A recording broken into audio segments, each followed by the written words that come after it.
Magandang alas 12:31 mga katake. Atake. Katatapos ko lang mananghalian katake, kaso yung prutas na to ay nahinog. Dala ko to kahapon 3 piraso. Galing sa Lake Cebu, South Cotabato. Dala ko to kahapon. At nahinog ngayon. Kaya kailangan ng kainin para hindi siya ma-overripe. Pero mga katake, pahulaan ko sa inyo kung ano ang prutas na to.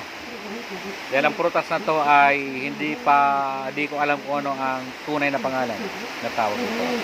Magbibigay tayo ng choices at konting description. Ito ay mabango na prutas. Masarap ang kanyang laman. Ito, juicy.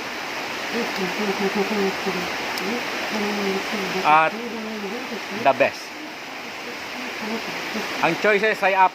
Ang ibibigay natin choices: letter A, langka; letter B, rambutan; letter C, avocado; at letter D,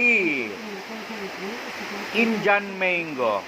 So yun ang mga choices mga kaatake. Kailangan nyo mahulaan. At ang unang makahula ay mag-message lamang para sa inyong premyo. Go!